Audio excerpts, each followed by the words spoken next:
La chaîne du rétablissement de la vérité. Sur cette chaîne, nous nous efforçons de dévoiler et de rétablir des vérités historiques occultées ou altérées depuis des millénaires. Pour la gloire de Dieu. Pour le salut des âmes. Pour le respect de la vérité. Dans ce second numéro, notre principal objectif est de dévoiler par des preuves palpables une des grandes vérités du millénaire. Cette vérité est la suivante. La majeure partie des Noirs d'Afrique et d'ailleurs sont des Hébreux israélites.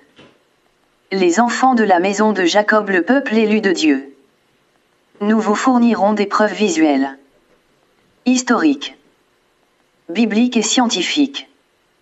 C'est l'heure du rétablissement de la vérité. Cette vidéo est tirée de l'ouvrage intitulé « Noir est le Dieu de la Bible », paru aux éditions Eddy Livre en juin 2021. Une œuvre de Gabriel Balima du Burkina Faso. Préambule. Suite au massacre de la population juive et de la destruction du temple de Jérusalem en 70 après Jésus-Christ, les Hébreux israélites se sont réfugiés en Afrique où ils créèrent des royaumes. C'est l'exemple concret et méconnu du grand royaume de Juda d'Afrique de l'Ouest, The Kingdom of Judah. Et aussi du fameux royaume des Juifs d'Afrique centrale, The Yehuda Kingdom.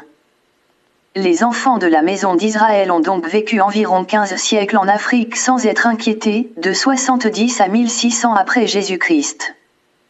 Mais à partir des années 1600, plusieurs d'entre eux firent victime du commerce transatlantique ou la traite négrière. Ils furent alors dispersés par millions en Europe, dans les Amériques et les Caraïbes. Néanmoins, la majeure partie est restée en Afrique de l'Ouest, en Afrique centrale et en Afrique du Sud, et leurs nombreuses progénitures y vivent de nos jours. Ce sont les Hébreux israélites d'Afrique. Ils sont noirs de peau. Vous les reconnaîtrez au travers de leur culture à connotation juive. Aussi, un test ADN de leur chromosome Y, haplogroupe paternel, permet de les identifier avec précision. En peu de mots et sans embâge. Les Africains sont les descendants des enfants de la maison d'Israël, le peuple élu de Dieu, la race choisie. Les preuves historiques sur les origines négroïdes du peuple élu de Dieu.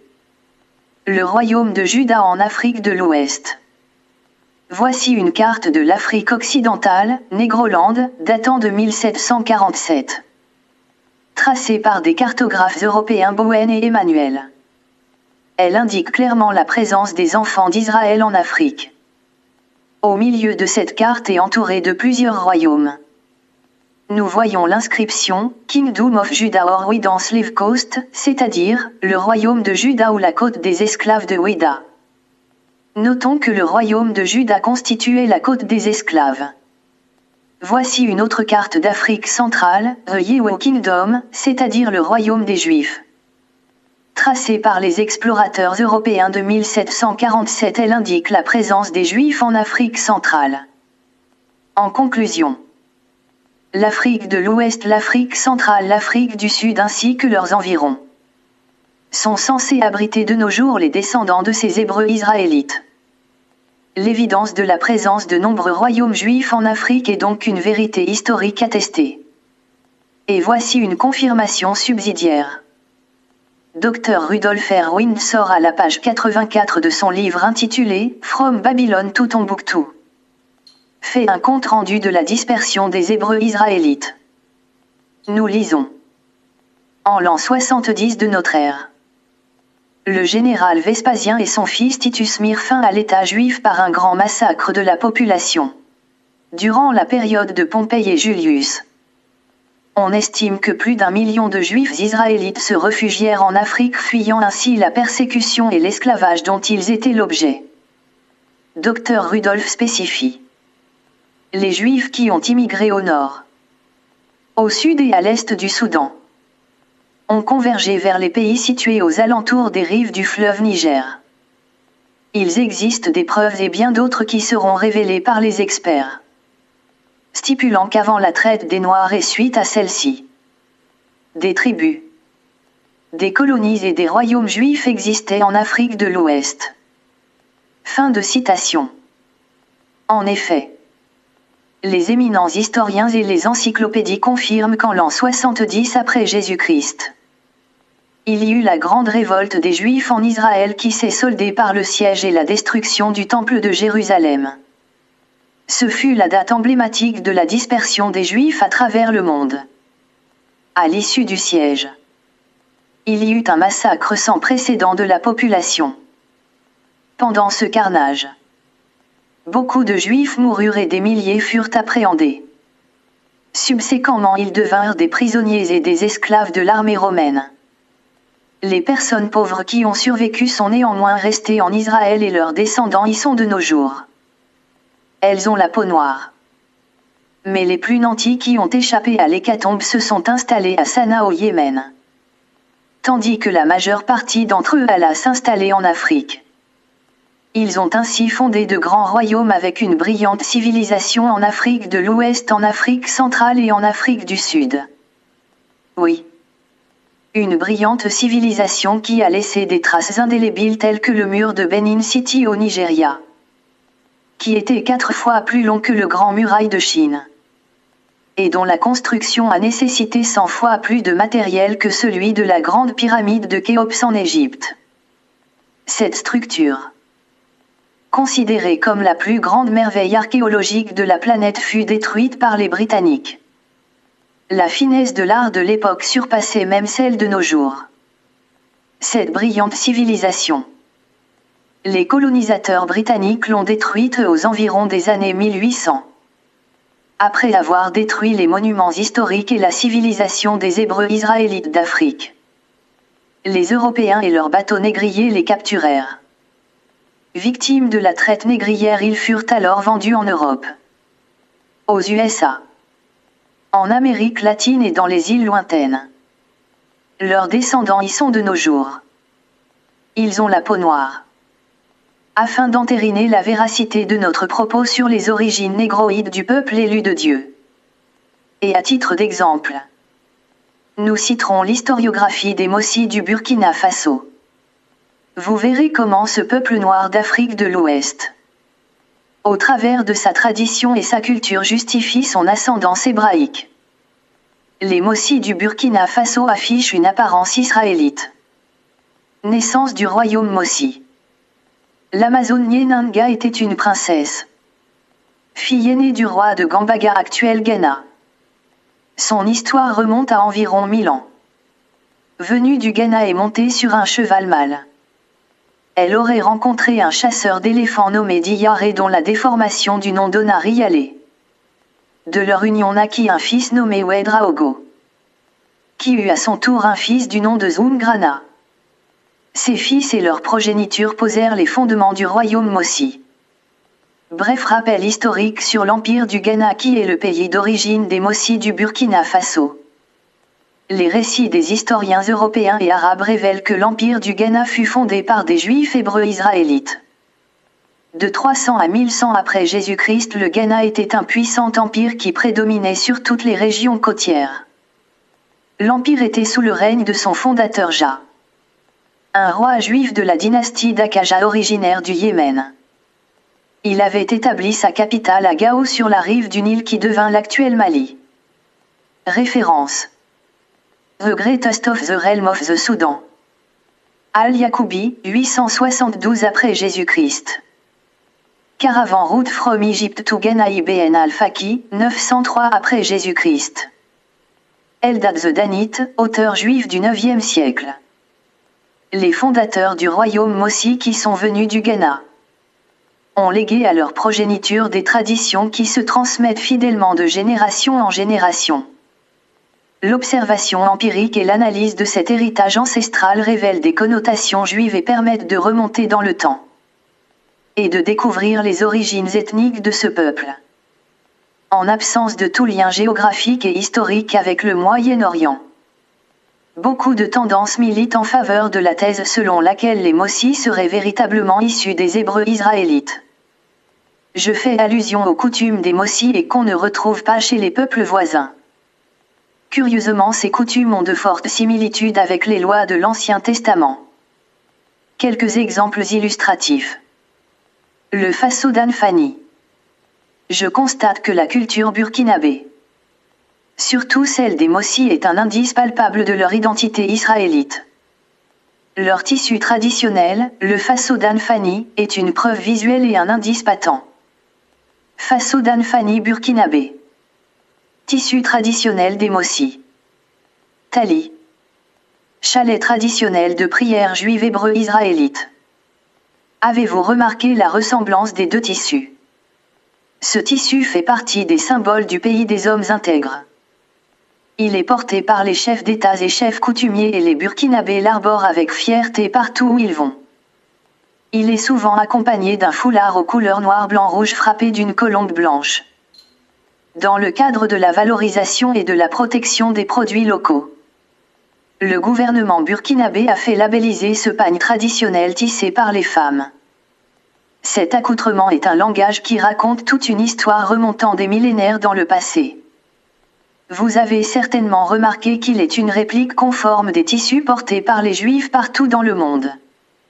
Ce tissu traditionnel est l'indice qui les identifie aux Hébreux. Le nom, Mossi, qu'ils portent les identifierait au prophète Moïse. En effet, le nom Moïse en anglais se prononce Moses ou Moshi en hébreu et constitue une piste intéressante dans notre recherche. Cette colombe au milieu du foulard traditionnel devrait avoir un rapport avec la colombe que Noé relâcha de l'arche. Afin de vérifier le niveau des eaux du déluge, Genèse 8:8. D'autres exemples factuels, le chauffard, la circoncision, le mariage, la lapidation et le slogan. Le chauffard.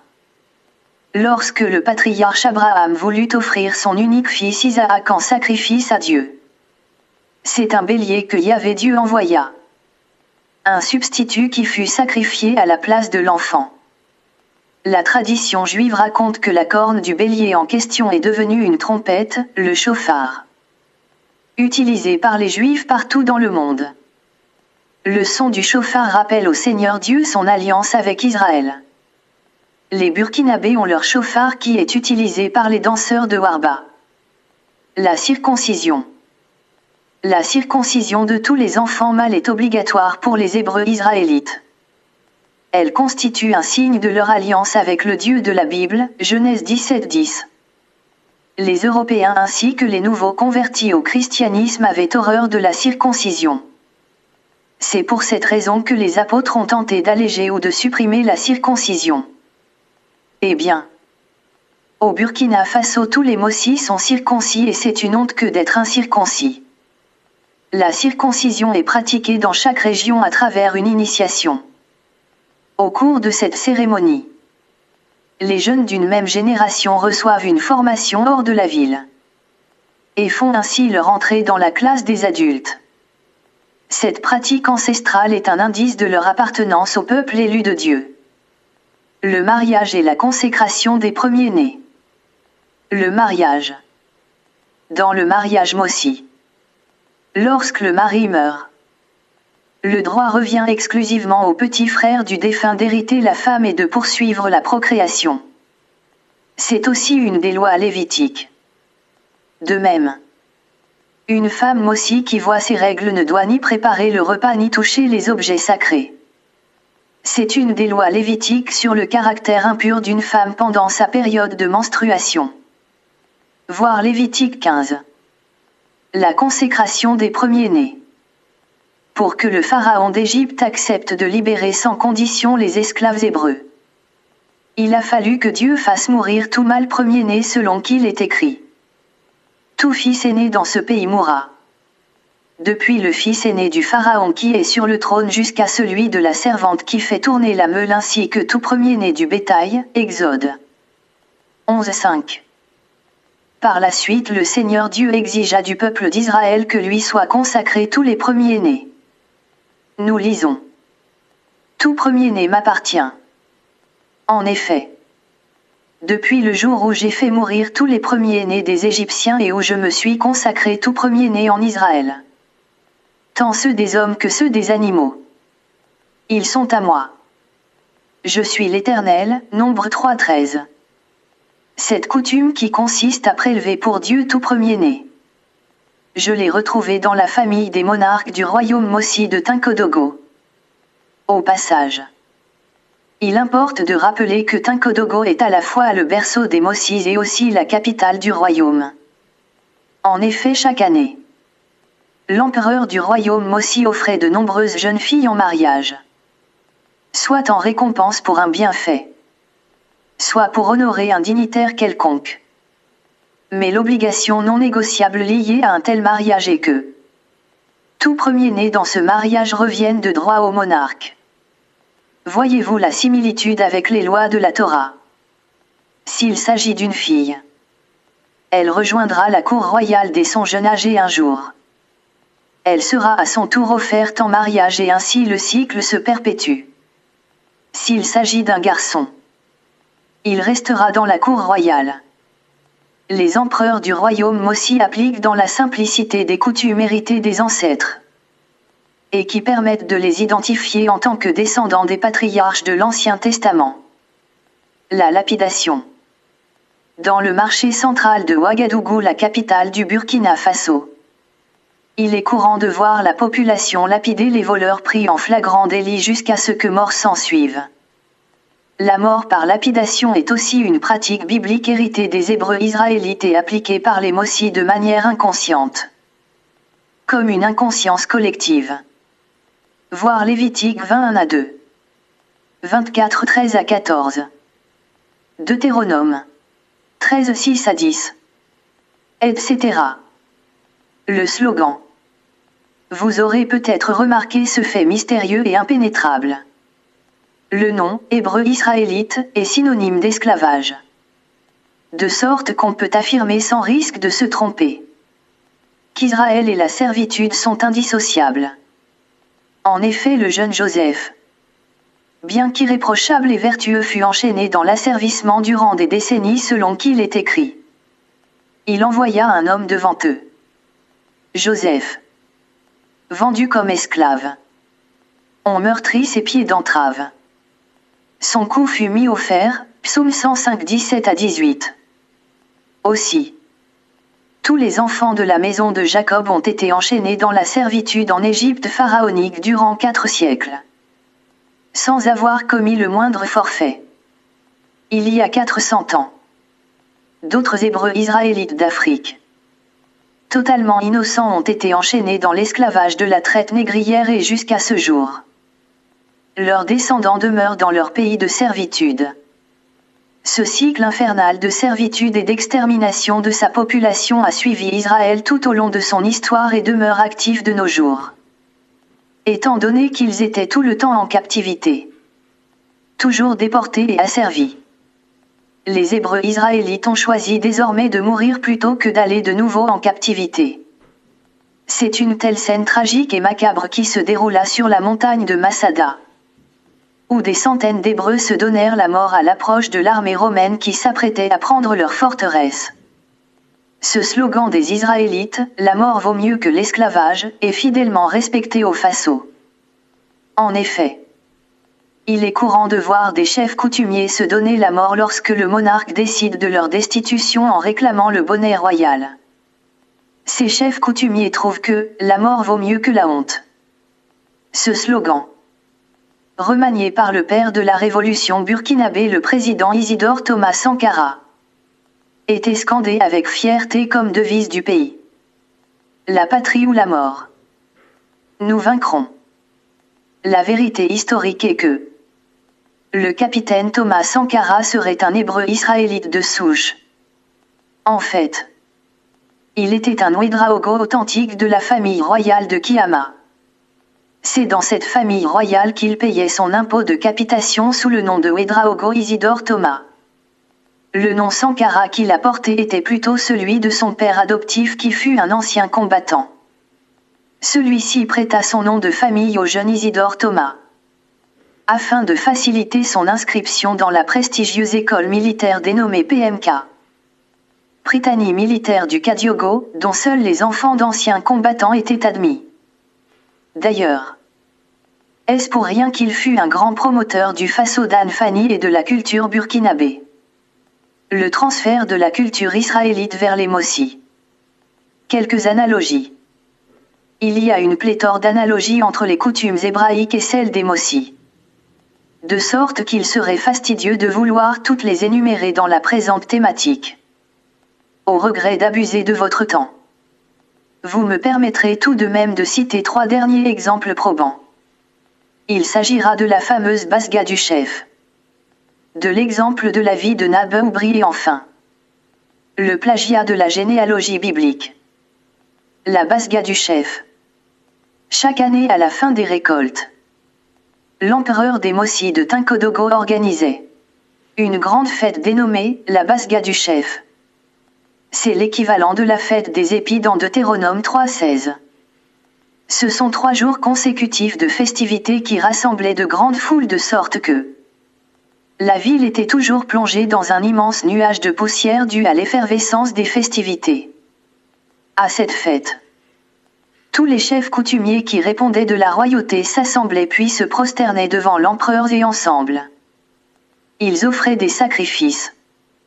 C'est exactement ce que faisaient les Hébreux israélites qui étaient tenus de se rendre à Jérusalem une fois par an.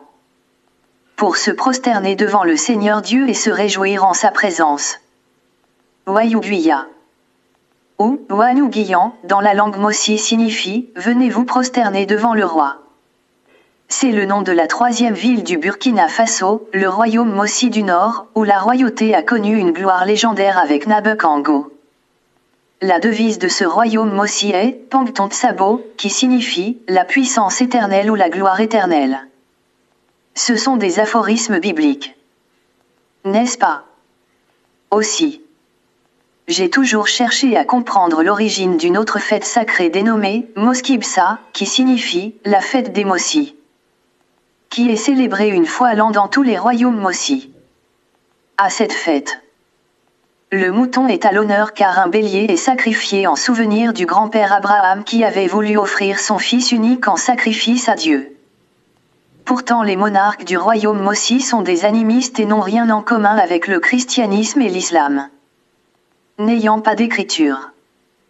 Étant analphabètes et ignorant tout du récit de la Torah. Comment ont-ils découvert cet événement insolite au point de le célébrer? L'exemple de la vie de Nabé-Oubri. Lorsque le Dieu de la Bible concluait une alliance avec une personne, il changeait toujours le nom de la personne en question et lui attribuait un nom nouveau.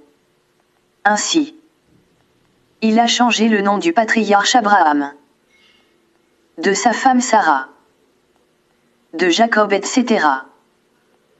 À Jacob il a dit: ton nom ne sera plus Jacob, mais tu seras appelé Israël. Car tu as lutté avec Dieu et avec des hommes et tu as été vainqueur. Genèse 32. 28 à 29. Dans mes recherches, j'ai remarqué que les empereurs du royaume Mossi font autant.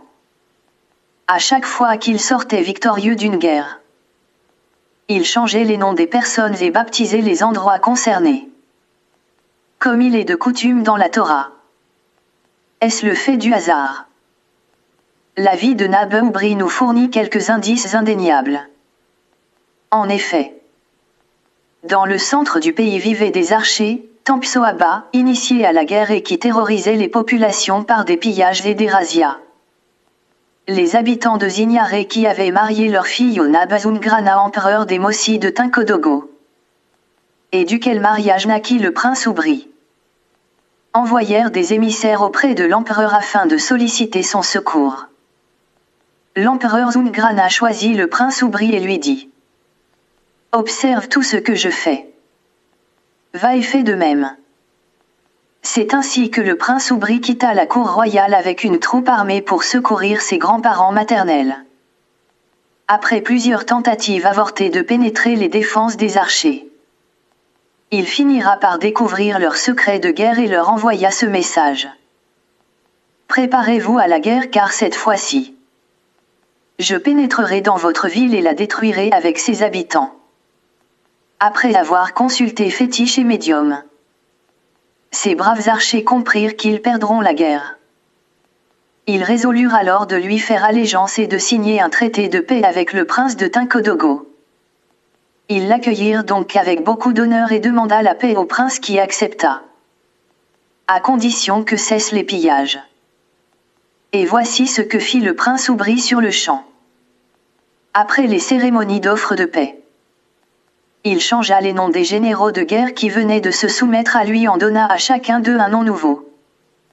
En outre, il donna un nom nouveau à leur ville qui devint sienne et donna des noms nouveaux à tous les endroits qu'il jugeait historiques. Ainsi, la ville qui s'appelait Tamptinga, c'est-à-dire ville des archers, a reçu pour nom nouveau Waogré Tinga, qui veut dire la ville où j'ai été honoré.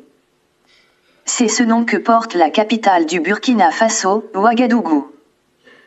L'endroit où le traité de paix fut signé reçut pour nom Nongremasom, qui veut dire j'aime l'ombre de l'arbre sous lequel ce traité a été signé.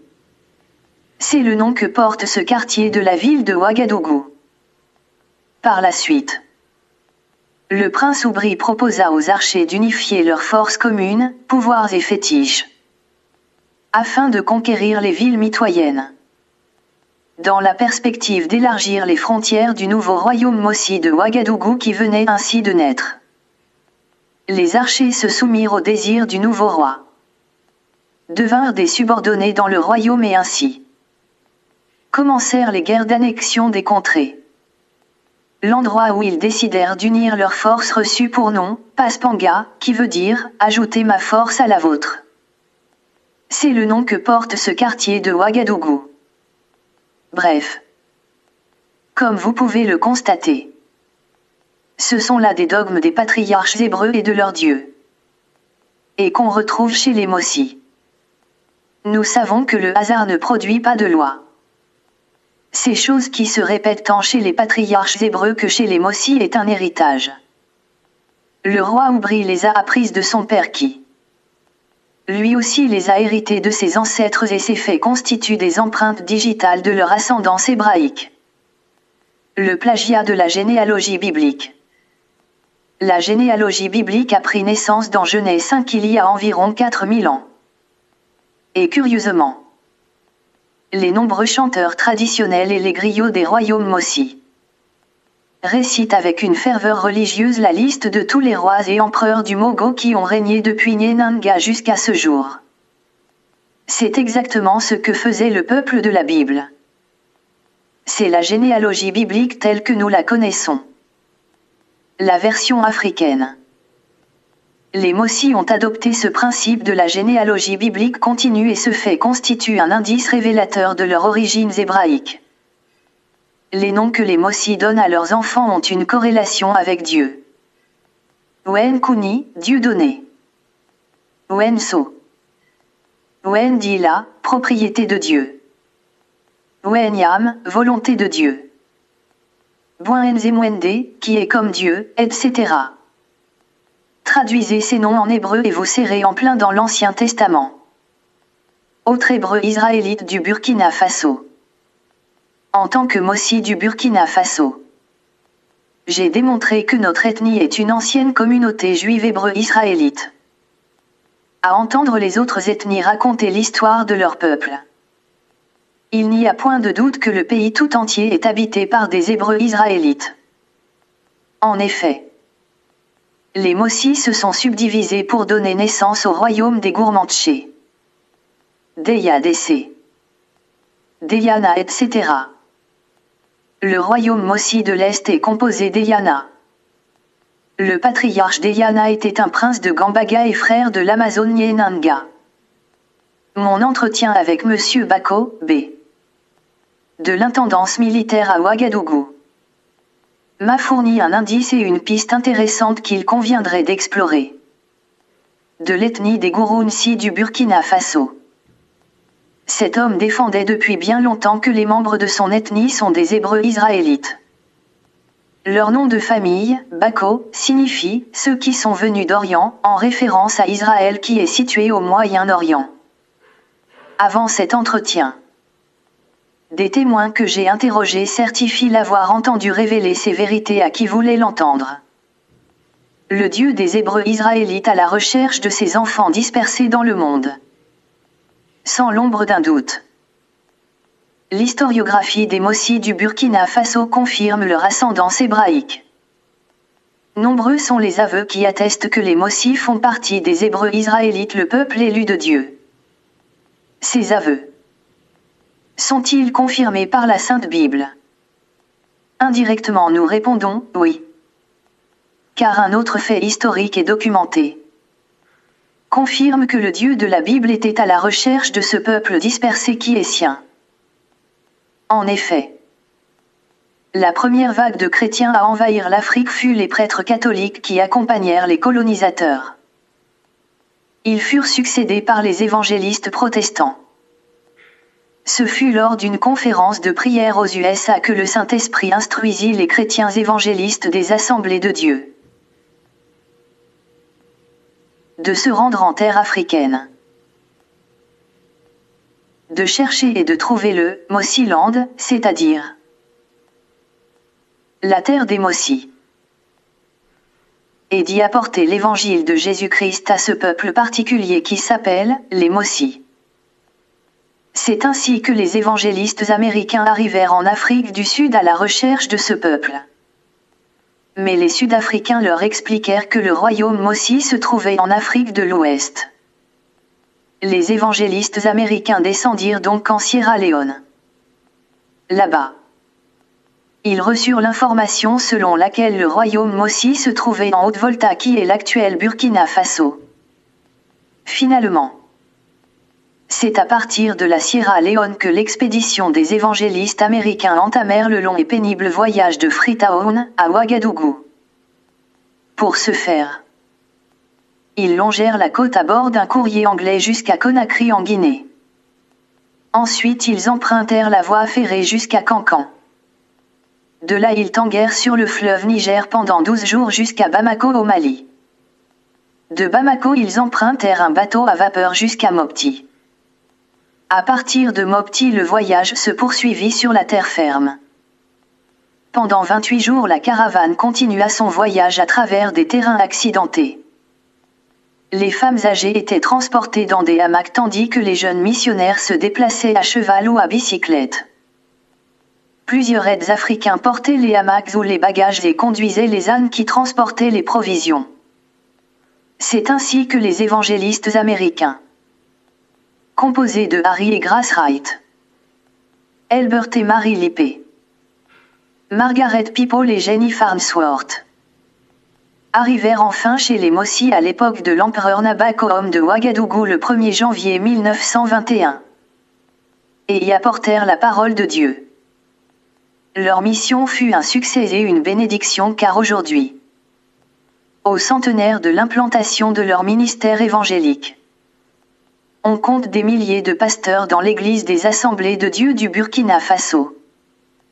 Partout où les descendants de Jacob se trouvent. Que ce soit au Nigeria, au Congo, en Afrique du Sud, au Rwanda, au Burkina Faso, etc. Il y a une prolifération de pasteurs, de prophètes ainsi que d'églises évangéliques. Les gens y affluent par milliers. Le Burkina Faso n'échappe pas à cette envolée évangélique. Lors de l'Assemblée générale de 2019, la dénomination de l'Église des Assemblées de Dieu, AD, toute seule, avait regroupé environ 7000 pasteurs pour une population d'environ 21 millions d'habitants. C'est l'Esprit du Dieu de Jacob qui rassemble les enfants dispersés de la maison d'Israël. Cet épiphénomène, le Dieu omniscient l'avait annoncé. Nous lisons. D'au-delà des fleuves de couches, mes adorateurs, mes dispersés, m'apporteront des offrandes, Sophonie 3. 10. Bref, ce sont là des accoutrements et des langages, des pratiques et des coutumes héritées des ancêtres et transmis fidèlement de génération en génération, et qui, en absence de preuves scientifiques, permettent de retracer les origines d'un peuple hébreu. Les preuves scientifiques sur les origines négroïdes des Hébreux israélites. Les prouesses de la génétique moderne. Les débats sur les origines négroïdes des 12 tribus de Jacob étaient houleux et complexes à l'extrême car Tous les peuples de la terre voulaient s'offrir ce privilège et un signe honneur d'être le peuple élu de Dieu. Cette grande polémique prit fin grâce à la génétique qui trancha magistralement la question au moyen d'analyse des molécules d'ADN. Les anthropologues et les historiens peuvent se tromper. Mais la génétique se trompe très peu du fait que c'est le langage du sang. La génétique est basée sur des faits et non sur des spéculations. Toute la vérité se trouve dans le sang. Contre toute attente, la génétique a validé les conclusions des historiens et des archéologues sur la question. Ce fut alors une désagréable surprise pour les racistes blancs. Car sans l'ombre d'un doute, les généticiens ont révélé que le peuple élu de Dieu, les Hébreux israélites, étaient des Noirs. Démarche scientifique.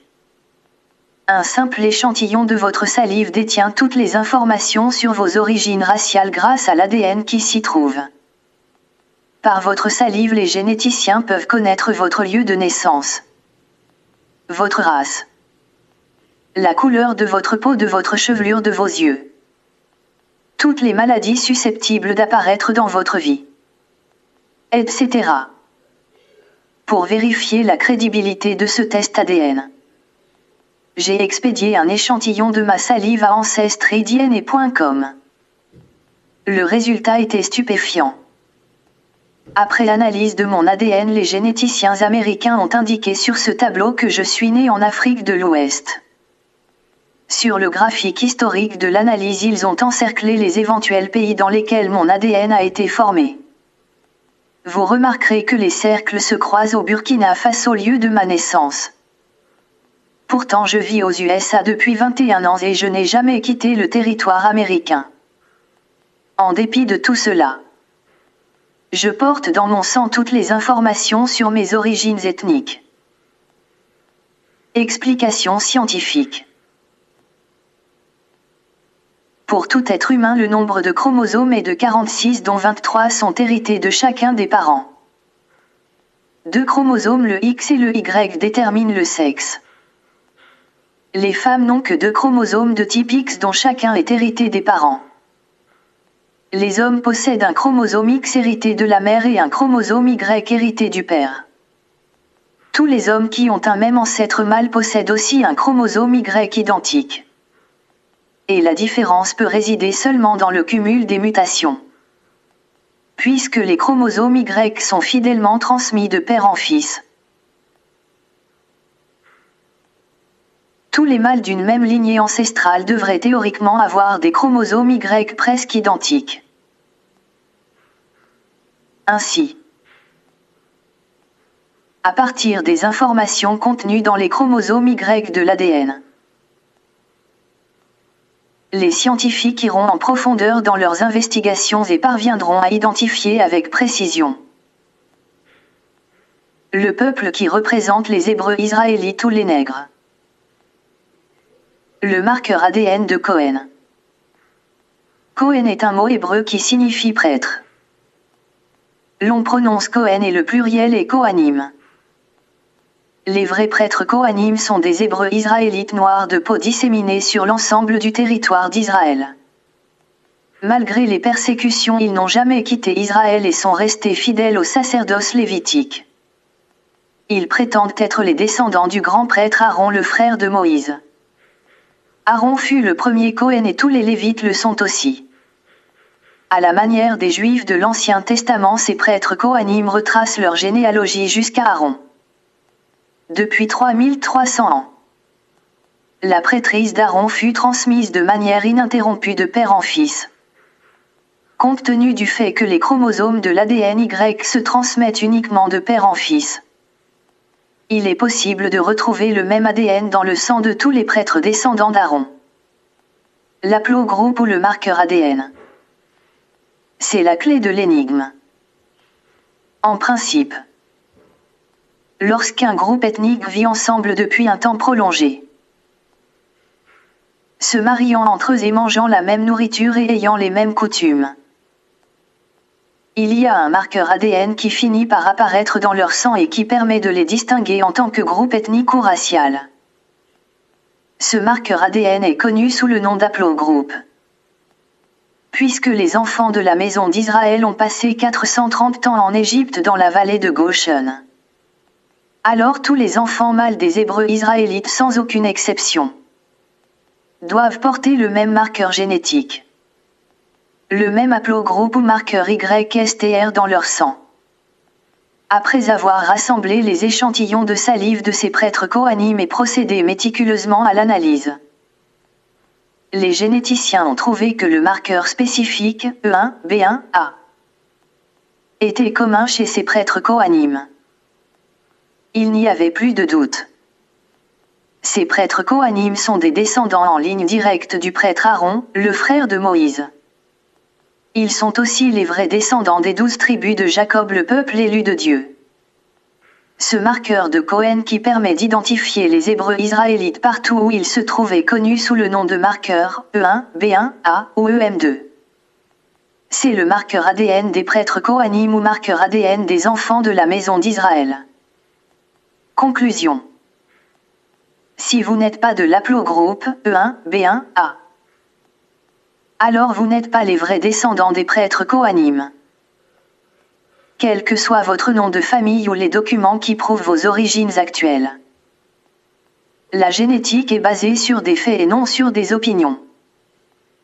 Toute la vérité se trouve dans votre sang. Lorsqu'un individu de race blanche vous dit qu'il est juif, parce qu'il a pour religion le judaïsme, ce n'est que logique. Mais lorsqu'il prétend être un hébreu israélite et descendant de Jacob, négro, il devrait alors montrer la présence du marqueur de Cohen, E1, B1, A, dans son sang pour faire valoir son identité. Ce marqueur ADN est d'origine sémitique. Les descendants de Jacob sont les Hébreux israélites. 122 fois dans le livre d'Exode. Dieu les a aussi appelés, les enfants de la maison d'Israël.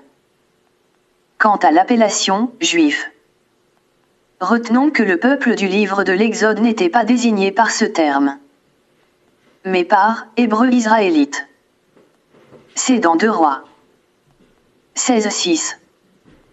Soit 1000 ans après que Dieu eut donné le nom Israël à Jacob que le mot juif est apparu pour la première fois dans la Bible. Il désignait uniquement les membres de la tribu de Juda. Aujourd'hui le mot juif désigne simplement ceux qui pratiquent le judaïsme. À la recherche des tribus perdues d'Israël. Les recherches sur les tribus perdues d'Israël se poursuivent de nos jours. L'Afrique, l'Inde, l'Afghanistan, le Japon, le Pérou, etc. sont les territoires où il est dit que des Juifs errants se sont installés. Beaucoup de fondamentalistes chrétiens croient que ces tribus doivent être retrouvées avant le retour du Seigneur Jésus-Christ. Selon le docteur Yeshua Ben Ephraim, ce haplogroupe E1, B1, A prédomine chez les Bantous, négros, y compris leurs descendants, les Lambas d'Afrique du Sud. Il cite également beaucoup de tribus d'Afrique de l'Ouest. Les Juifs Igbo du Nigeria. Les Juifs Yoruba du Nigeria. Les Américains noirs des USA. Les Jamaïcains. Les Brésiliens. Les Haïtiens. Les Portoricains. Les Dominicains. D'autres races influentes d'Afrique du Sud et des Caraïbes et enfin d'autres peuples dispersés parmi diverses nations. Contrairement à un faux rapport génétique, ce haplogroupe n'est ni subsahérien ni chamitique. Il est plutôt d'origine sémitique. Ce haplogroupe est celui de Jacob, le père des 12 tribus d'Israël. L'haplogroupe E1, B1, A est le marqueur génétique des anciens Hébreux israélites. L'haplogroupe du chromosome Y du patriarche Jacob est E1, B1, A. Les 12 tribus d'Israël représentent les sous-groupes des E1, B1, A. Il s'agit des Noirs, négros, et de leurs semences à l'échelle mondiale. Toutes les 12 tribus d'Israël sont des Noirs, Dr Yeshua Ben Ephraim. Arbre généalogique de la famille d'Abraham. Vision graphique de l'haplogroupe et de la formation initiale de la nation d'Israël. Répartition des Hébreux israélites à l'échelle mondiale. comme vous pouvez le constater sur ces cartes. Les enfants de la maison d'Israël dont l'aplogroupe est E1, B1, A, sont très nombreux et se sont répandus par toute la terre. Le Seigneur Dieu l'avait annoncé. Nous lisons. Ta postérité sera comme la poussière de la terre. Tu t'étendras à l'Occident et à l'Orient, au septentrion et au Midi. Et toutes les familles de la terre seront bénies en toi et en ta postérité. Genèse 28. 14. Voici quelques exemples concrets. L'analyse de leur ADN prouve que les Lambas d'Afrique du Sud sont les descendants d'anciens Hébreux israélites, vivant au Zimbabwe en Afrique du Sud et parlant la langue bantou. La population noire des Lambas se chiffre à environ 80 000 habitants. Les Lambas sont composés de 12 tribus et ont des pratiques juives.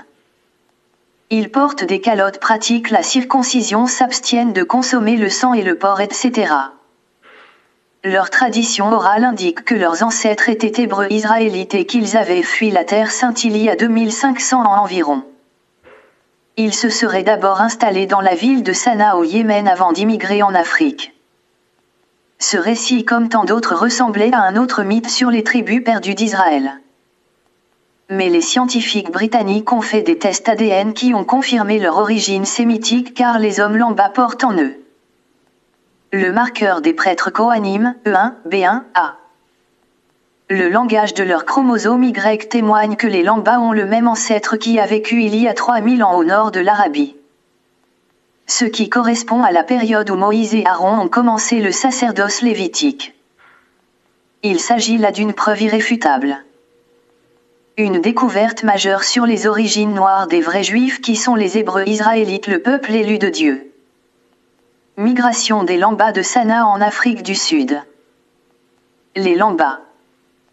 Hébreux israélites de Zimbabwe. Femmes Lambas. Les recherches ont permis de localiser des Hébreux israélites au Nigeria, en Côte d'Ivoire, au Ghana, au Rwanda, au Cameroun, au Burundi, au Sénégal, en Ouganda, en Éthiopie, aux Indes, au Kenya, au Burkina Faso, etc. Les Igbo. Hébreux israélites du Nigeria. Voici un panneau publicitaire des années 1600 pour vente d'esclaves Igbo.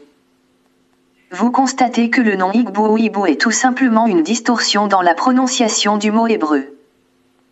Les Igbo du Nigeria sont des Hébreux israélites d'Afrique de l'Ouest, au nombre de 40 millions de nos jours.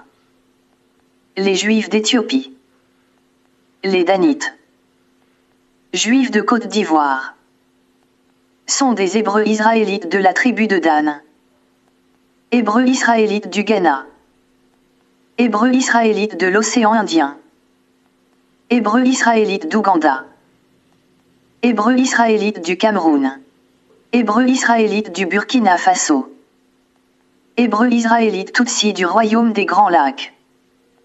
Les recherches génétiques prouvent que presque 25% des latino-américains ont un ADN juif.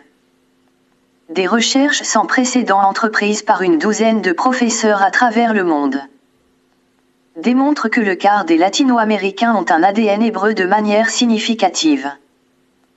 Les bateaux négriers transportaient sûrement des Hébreux israélites capturés en Afrique et vendus comme esclaves dans le commerce transatlantique.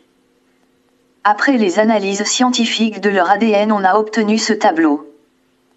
À en croire les statistiques. Les enfants de la maison de Jacob auraient été dispersés suivant les tribus dans les Amériques. Comme disent les historiens. La différence entre haïtiens, jamaïcains, mexicains, américains, noirs, etc. C'est simplement un arrêt de bateau. Lorsque le bateau négrier déchargeait des esclaves en Jamaïque, alors ils étaient jamaïcains. Lorsque c'était au Mexique, ils devenaient mexicains et ainsi de suite. Le climat et le métissage ont réussi à blanchir quelques-uns d'entre eux. Résultat des tests ADN de certains illustres hommes de ce monde. C'est confirmé. Le pharaon Ramsès III de la 20e dynastie. Nelson Mandela, ancien président d'Afrique du Sud. Desmond Tutu, prix Nobel de la paix. Le roi Shaka Zulu et son peuple. Les prêtres lévites de Jérusalem. On pour haplogroupe E1, B1, A.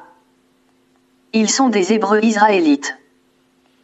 Par contre, Adolf Hitler a pour haplogroupe E1, B1, B1.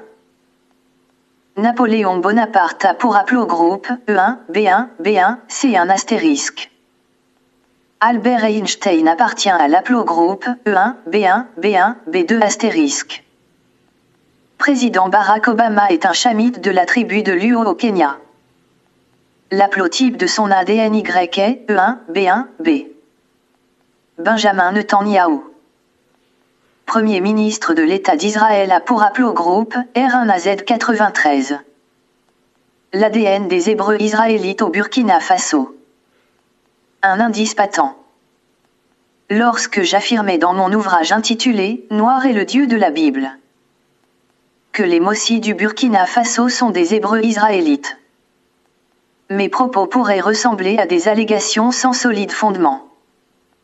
Peut-être un autre mythe désespéré sur les tribus perdues d'Israël. 2 mois après la parution de cet ouvrage, et pour en avoir le cœur net, j'ai sollicité une investigation scientifique approfondie de mon ADN paternel, exigeant des généticiens américains de remonter 4000 ans en arrière afin de déterminer avec précision mes origines ancestrales. Le résultat de l'analyse du chromosome Y de mon ADN vient de tomber et il est réjouissant. En tant que Noir d'Afrique et Mossi du Burkina Faso, je suis de l'haplogroupe E1, B1, A. C'est le marqueur ADN des prêtres lévites, ADN Kohanim, un ADN d'origine sémitique. Le sang a donc parlé. Il s'agit là d'une preuve scientifique irrécusable qui prouve que les Mossis du Burkina Faso sont les vrais Juifs. Les descendants de Moïse, les enfants de la maison d'Israël, le peuple élu de Dieu. Quel est l'intérêt de cette découverte sur les origines négroïdes du peuple élu de Dieu?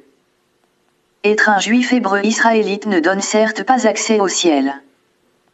Néanmoins, nous comprenons maintenant que le Dieu de la Bible n'est plus ce Dieu étranger qui nous fut imposé par le colonisateur en 1880. En vérité, il est le Dieu authentique des Africains et nous sommes le troupeau de sa bergerie. Lorsque jadis il concluait une alliance éternelle avec le patriarche Abraham, ou lorsqu'il parlait à Moïse au mont Sinaï en présence du peuple sorti de la servitude d'Égypte, nous étions tous présents et sommeillions dans les gènes de ses ancêtres. Cette découverte devrait stimuler votre foi en Yahweh Dieu. La réhabilitation prochaine des Hébreux israélites. C'est tout de même paradoxal de voir le peuple élu de Dieu en permanente captivité, enchaîné et vendu comme du bétail depuis des millénaires.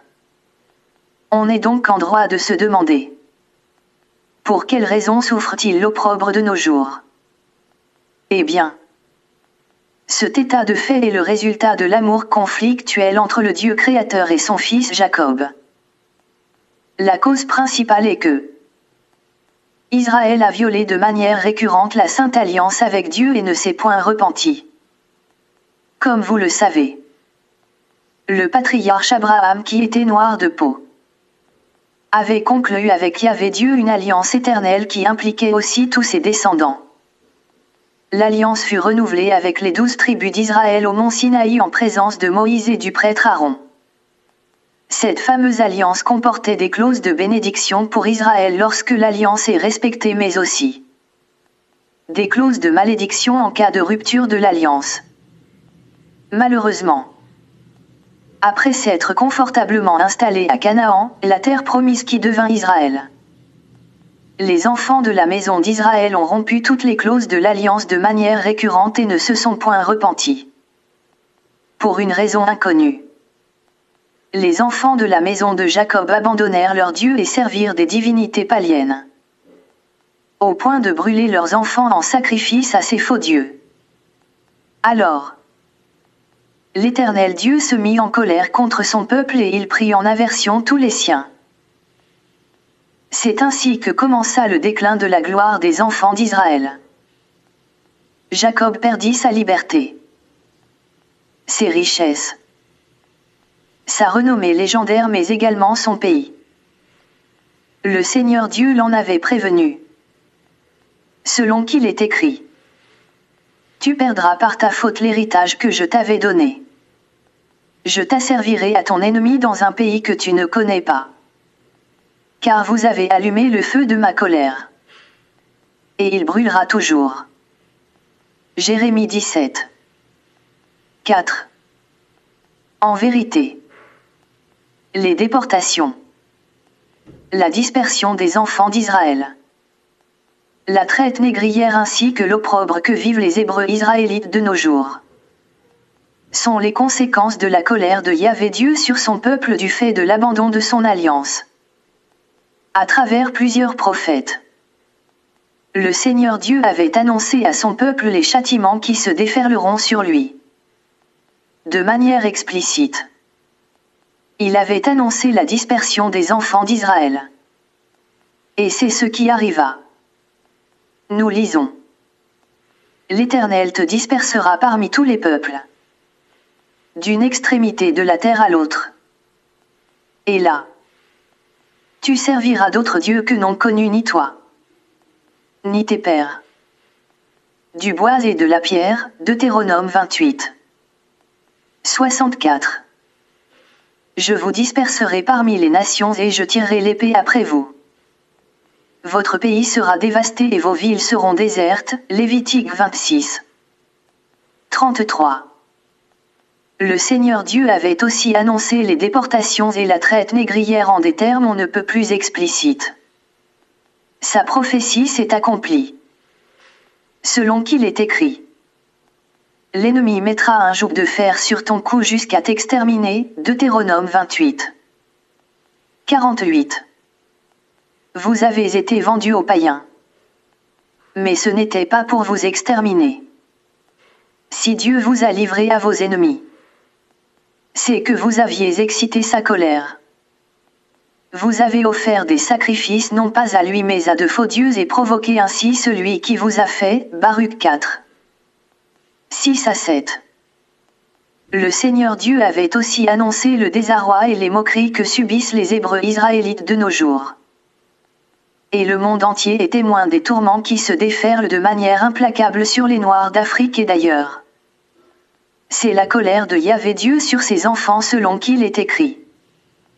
Je les poursuivrai par l'épée, par la famine et par la peste. Je les rendrai un objet d'effroi pour tous les royaumes de la terre.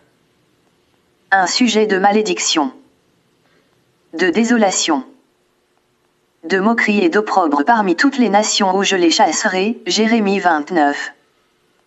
18. Bref.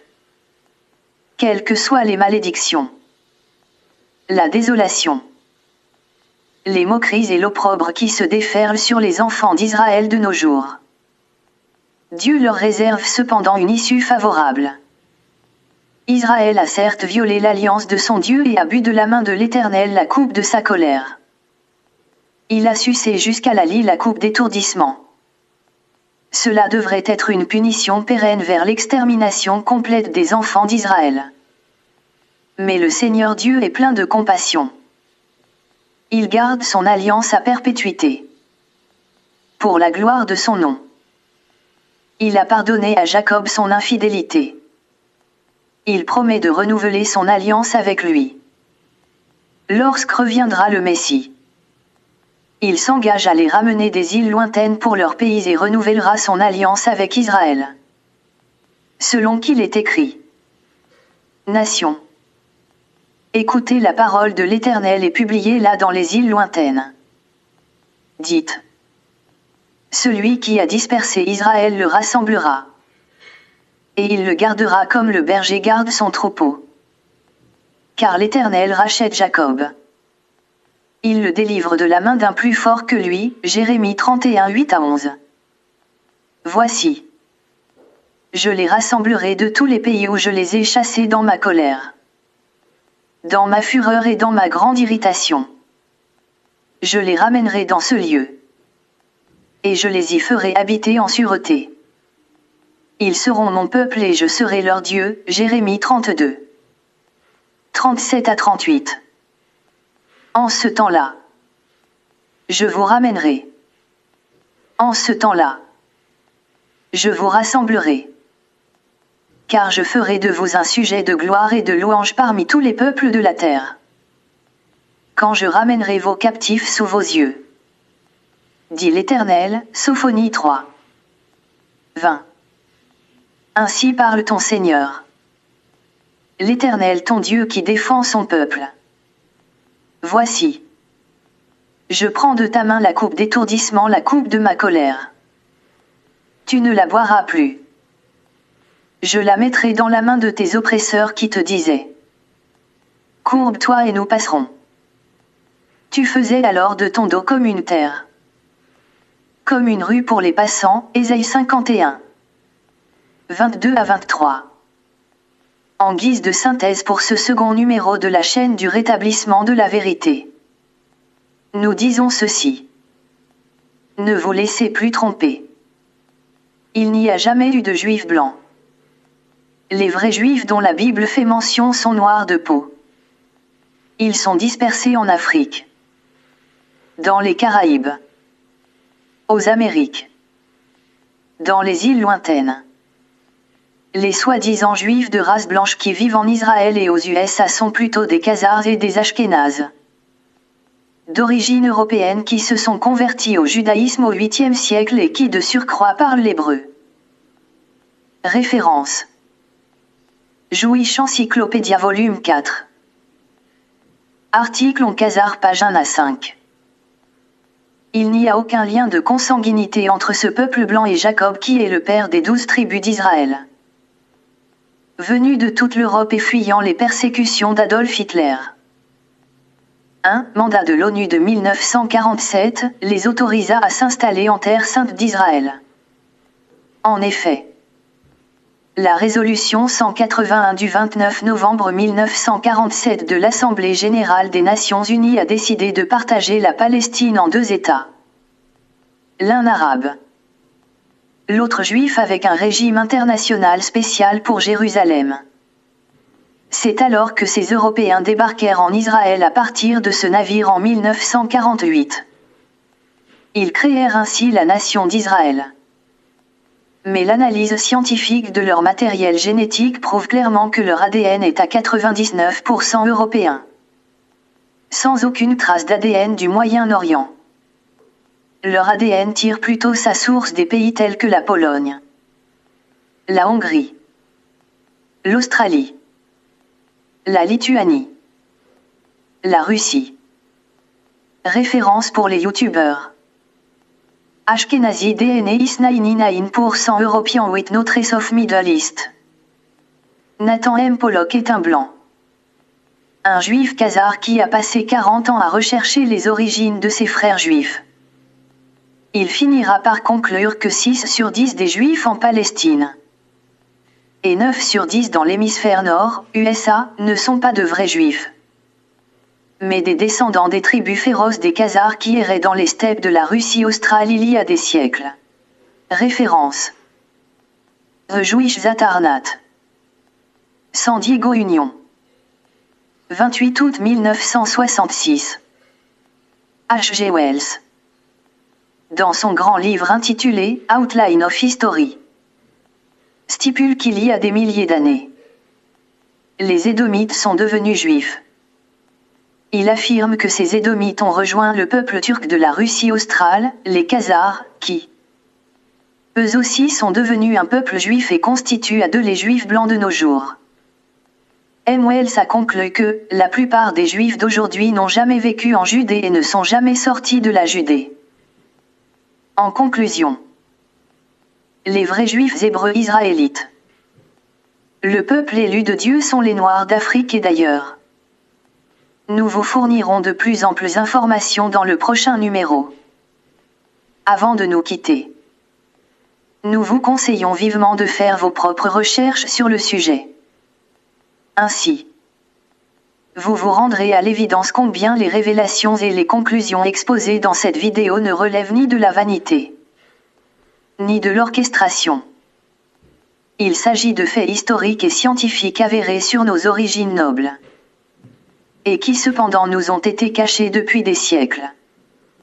La véritable histoire sur nos origines a été occultée et altérée par les conquérants.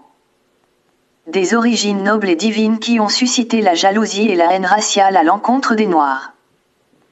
Si ces propos véridiques sur les origines noires du peuple élu de Dieu vous ont été utiles en quoi que ce soit, exprimez votre soutien par un j'aime. Abonnez-vous aussi à cette chaîne pour ne pas rater les vidéos qui suivront. Elles seront nombreuses et explosives. Aussi, n'oubliez pas de partager la vidéo car l'information donne la connaissance et le pouvoir qui libère. Comme disent les Américains. Information is power. Que le Dieu Yah, fort et redoutable, le Dieu de Jacob, vous bénisse abondamment et vous fasse prospérer. Amen.